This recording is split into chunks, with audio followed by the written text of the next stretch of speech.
3 పోస్టులు ఒకే ఒక్కడట. సాంకేతిక విద్యాశాఖలో విచిత్ర పరిస్థితి. 2 పాలిటెక్నిక్ కాలేజీలకి ప్రిన్సిపల్ అట. మళ్ళీ సెట్స్ ఎస్సీఓగా ఒక్కరికే బాధ్యతలు. సాంకేతిక విద్యాశాఖ కమిషనర్ తీరుపైన విమర్శలు. మరి ఏం చేస్తున్నాడో ఆయన, మరి ఏం లావాదేవీలు ఉన్నాయో ఏం కథనో. అందుకే మరి ఆయన అంతా ఇది. విశ్వసనీయ సమాచారం ప్రకారం సాంకేతిక విద్యాశాఖలో పనిచేస్తున్న ఒకే ఒక్క అధికారికి ఏకంగా 3 కీలక బాధ్యతలు అప్పగించారట. హైదరాబాద్ హయత్నగర్లోని అబ్దుల్లాపూర్ మెట్లో ఉన్న పాలిటెక్నిక్ కాలేజీ ప్రిన్సిపల్గా ఉన్న వ్యక్తికే మనుగూరులోని ప్రభుత్వ పాలిటెక్నిక్ కాలేజీకి పూర్తి అదనపు బాధ్యతలతో ప్రిన్సిపల్గా నియమించడమే కాకుండా అత్యంత కీలకమైన సెట్స్ అసిస్టెంట్ క్యాంప్ ఆఫీసర్గా కూడా ఆయనే వ్యవహరిస్తున్నట.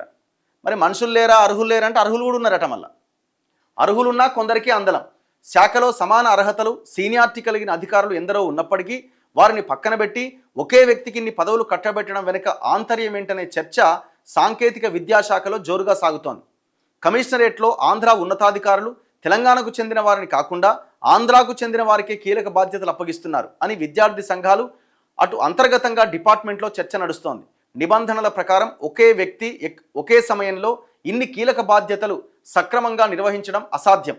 దీనివల్ల విద్యా సంస్థల పర్యవేక్షణ కుంటుపడుతుంది అని అధ్యాపక సంఘాలు ఆందోళన వ్యక్తం చేస్తున్నాయి. మరి ఏం లావాదేవీలు ఉన్నాయి ఇద్దరి మధ్యన? కమిషనర్ ఏంది ఇది?